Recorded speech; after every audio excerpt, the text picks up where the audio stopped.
राजस्थान के थार डेजर्ट के बीच में बसा हुआ ये है जैसलमेर शहर, जिसे महारावल जैसल सिंह जी के द्वारा 1556 ईस्वी में बसाया गया था और इसे the golden city of India कहा जाता है। और जैसलमेर फेमस है अपने ऐतिहासिक किलों के लिए। यहाँ की ये नक्काशीदार हवेलियाँ जिनके अंदर आपको ये खूबसूरत सी झील भी है, और यहीं पर ये कुलधारा भूतिया गांव है जहाँ पर आज भी 5 बजे के बाद में कोई भी नहीं आता। और ये जैसलमेर शहर सच में एक गोल्डन सिटी है, क्योंकि यहाँ पर हमें सोने से बनाई गई पेंटिंग्स भी देखने को मिली। और यहीं पर है राजस्थान का ये सैम ड्यून्स। यहाँ पर होने की कला और संस्कृति को आप बहुत ही करीब से देख सकते हैं। और यहाँ के दाल बाटी चूरमा का तो क्या ही कहना। और जैसलमेर के इस टूर में आपको इंडियन आर्मी के ये original tank, original fighter jet और साथ ही में यहाँ से आपको इंडिया और पाकिस्तान का बॉर्डर बहुत ही करीब से देखने का मौका मिलता है।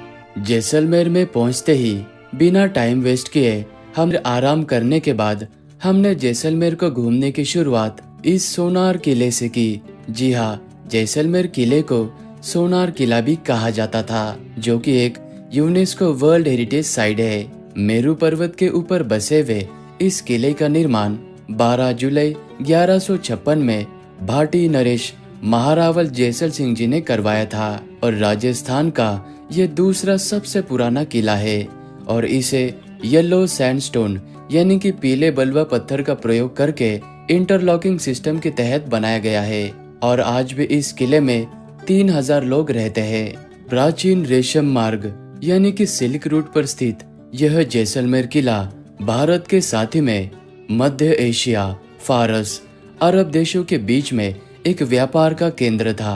और इसी किले में राजा और रानी का महल है, जिसे देखने के लिए आपको 200 रुपया पर पर्सन एंट्री फीस देना होता है। और महल के अंदर आपको राजा का ये सोने का छत्र और चांदी का सिंहासन देखने को मिलता है। और ये है महारावल शालीवान सिंह जी की तस्वीर, जो कि 7.5 फीट इनकी ऊंचाई थी और इनका वजन 250 किलो का था। और इस महल का ये है सर्वोत्तम विलास। इसी कमरे के अंदर आपको महाराजा का ये वस्त्र नजर आएगा। इस कपड़े को देखकर आप अंदाजा लगा सकते हैं कि महाराजा शालीवान सिंह जी, उनका शरीर कितना विशालकाय रहा होगा।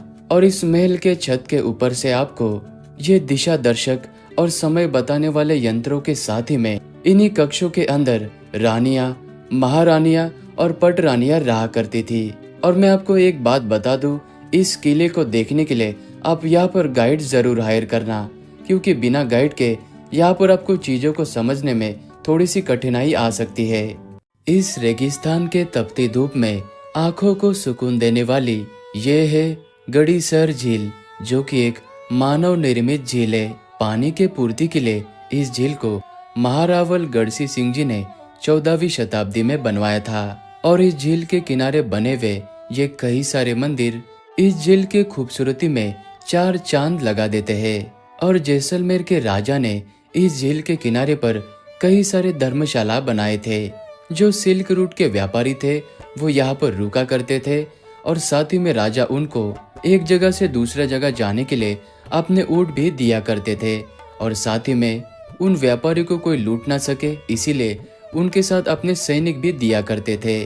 तो इस तरह से ऐतिहासिक काल के समय में ये झील राजा महाराजाओं का एक आय का साधन यानी कि पैसा कमाने का एक जरिया भी था। पैडल बोट दिया जाता है और आप सनसेट के समय पे यहाँ पर आना।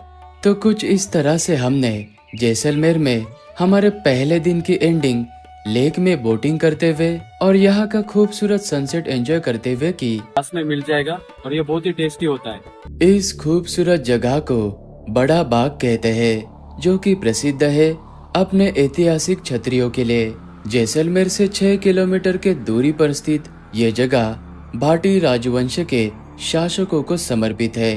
राजस्थानी शैली में पीले बलुआ पत्थर से बनाई हुई इन छतरियों के जगह पर सबसे पहले महारावल जैत सिंह जी ने 16वीं शताब्दी के शुरुआत में इस जगह पर एक बांध और खूबसूरत बाग बनवाया था, ताकि रेगिस्तान में जल का संग्रहण हो सके। फिर उसके बाद में उनके पुत्र तुनकर जी ने यहाँ पर अपने पिता महारावल जैत सिंह जी की याद में और सम्मान में पहली छतरी बनवाई थी। उसके बाद में फिर यह परंपरा बन गई। फिर प्रत्येक शासकों और उनके परिजनों के मृत्यु के बाद में उनके स्मरण और याद में यहाँ पर छतरी का निर्माण हुआ था। बड़ा बाग को देखने के बाद वहां से हम इस कुलधारा गांव में आए थे, जिसे एक भूतिया गांव माना जाता है। राजस्थान के साथ ही में एशिया का यह एक रहस्यमय और ऐतिहासिक गांव है। यह कुलधारा गांव जैसलमेर शहर से लगभग 20 किलोमीटर के दूरी पर है। 13वीं शताब्दी में पालीवाल ब्राह्मणों ने यहाँ पर इस तरह के कुल मिलाकर 84 गांव बसाए थे। वे इन गांवों में आनंद से अपना जीवन बिताया करते थे। लेकिन 18वीं शताब्दी में जैसलमेर का दीवान, जिसका नाम सलीम सिंह था, वो बहुत ही क्रूर और लालची था। उसकी नजर इस कुलधारा गांव में रहने वाले मुखिया की बेटी के ऊपर पड़ी। सलीम सिंह मुखिया के बेटी से जबरन विवाह करना चाहता था। उसने गांव वालों को धमकी दी, अगर उसका विवाह उस लड़की से नहीं कराया गया तो वो उसे जबरन उठाकर लेकर जाएगा और गांव पर अतिरिक्त यानी कि ज्यादा टैक्स लगा देगा। तो 84 गांव के सभी लोगों ने अपनी संस्कृति और अपने बेटी की इज्जत बचाने के लिए रातों रात ये गांव खाली करके वे यहाँ से चले गए और जाते जाते उन्होंने श्राप दिया कि हमारे जाने के बाद यहाँ पर कोई भी नहीं बस पाएगा। कुलधारा गांव को और इस खाबा किले को देखने के बाद ये बुकिंग हो चुकी थी, क्योंकि हमने जैसलमेर का कंप्लीट टूर पैकेज जैसल डेजर्ट सफारी जैसलमेर इन से एडवांस में ही बुकिंग कराया था, जिसमें ये कैंपिंग भी शामिल थी। हमें स्विस टेंट में ये वाला रूम दिया गया था, जिसमें अटैच बाथ वॉशरूम था। और अपने टेंट में फ्रेश हो जाने के बाद हम निकल पड़े थे यहाँ के सैम ड्यून्स की ओर, जहाँ पर है ये रेतीली चोटियाँ और यहीं पर होती है कई सारी एक्टिविटीज। और इन सैम ड्यून्स में ये जीप सफारी का एडवेंचर बहुत ही अमेजिंग होता है। टीओ में अलग अलग एडवेंचर एक्टिविटीज की और यहीं पर हमने दूसरा दिन का ये प्यारा सा सनसेट एंजॉय किया।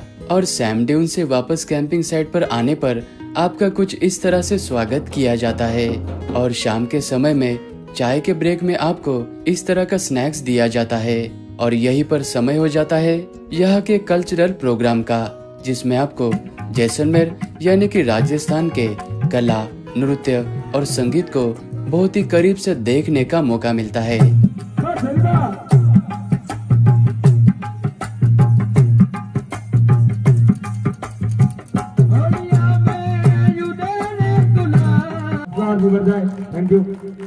कल्चरल प्रोग्राम हो जाने के बाद यहाँ पर समय हो जाता है रात के डिनर का, जिसमें आप यहाँ का टेस्टी और प्रसिद्ध दाल बाटी चूरमा भी ट्राई कर सकते हैं। दिसंबर और जनवरी में पीक सीजन होने के कारण आपको कैंपिंग की बुकिंग मिलने में मुश्किल आ सकती है, तो आप भी हमारी तरह एंजॉय कर सकते हैं। सुबह के समय में हमने रिजॉर्ट में नाश्ता किया और यहाँ से चेकआउट करने के बाद हम निकल पड़े लोंगेवाला वॉर मेमोरियल और भारत और पाकिस्तान का बॉर्डर देखने के लिए। सम डेजर्ट से लगभग 120 किलोमीटर का सफर तय करते हुए हम सबसे पहले तन्नोट माता के इस मंदिर में दर्शन करने के लिए आ चुके थे। 1971 में पाकिस्तान ने इसी मंदिर के ऊपर लगभग 250 से भी ज्यादा मोटर बम और छोटे साइज के मिसाइल गिराए थे, लेकिन उसमें से एक भी बम या मिसाइल नहीं फटा था। वो आज भी यहाँ पर आप देख सकते हैं। और तन्नोट माता के मंदिर में दर्शन करने के बाद हम यहाँ से LOC यानी कि लाइन ऑफ कंट्रोल की तरफ गए थे। यहीं से आपको भारत और पाकिस्तान का बॉर्डर बहुत ही करीब से देखने का मौका मिलता है। लेकिन LOC तक आने के लिए आपको तन्नोट माता के मंदिर के पास में बने हुए BSF के ऑफिस से परमिट लेना होता है। बॉर्डर को देखने के बाद वहां से लगभग 60 किलोमीटर के दूरी पर स्थित इस लोंगेवाला वॉर मेमोरियल पर हम आए थे।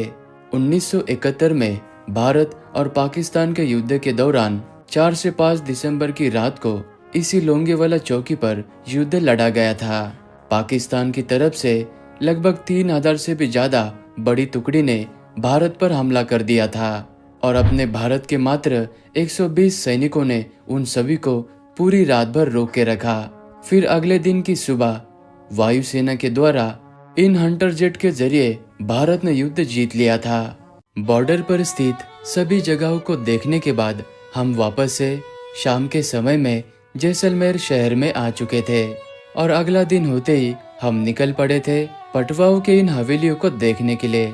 यहाँ पर कुल मिलाकर 5 हवेलियों का समूह है, जिसका निर्माण 1805 से लेके 1860 के बीच में किया गया था। हवेली के अंदर जाने के लिए आपको 150 रुपए का टिकट लेना होता है और हवेली के अंदर आपको काफी सारी एंटीक चीजें देखने को मिलती है, जैसे कि ये अलग आकार का बना हुआ ताला, और यहाँ पर आपको ये डायनासोर के अंडे भी देखने को मिलते हैं, और ये दोनों चाबी से खुलने वाला ताला, और यहाँ पर इस तरह के कई सारे चीजें आप यहाँ पर देख सकते हैं। इस जगह को मंदिर पैलेस कहा जाता है, जो कि राजस्थानी राजपूत स्थापत्य शैली का ये एक सुंदर उदाहरण है।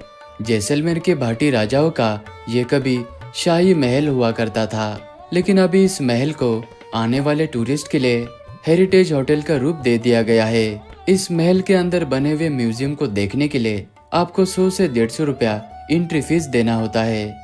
और जैसलमेर शहर से 12 किलोमीटर के दूरी पर यह है जैसलमेर वॉर म्यूजियम, जो कि एक वीरता का संग्रहालय है। जी हाँ, भारत की सेना का शौर्य, बलिदान और गौरव को श्रद्धांजलि देता है। इस जगह पर आपको 1965 और 1971 में भारत और पाकिस्तान के युद्ध का इतिहास बताया जाता है। हमने यहाँ पर 100 रुपए वाला एंट्री फीस लिया था, जिसमें हमें ये मूवी भी दिखाया गया था। इस जगह पर हर किसी को आना चाहिए, क्योंकि ये जगह हमारे भारत के वीर जवानों को समर्पित है। और जैसलमेर को घूमने के लिए अक्टूबर से लेकर फरवरी तक अच्छा समय माना जाता है, जिसमें से दिसंबर और जनवरी यहाँ का पीक सीजन रहता है।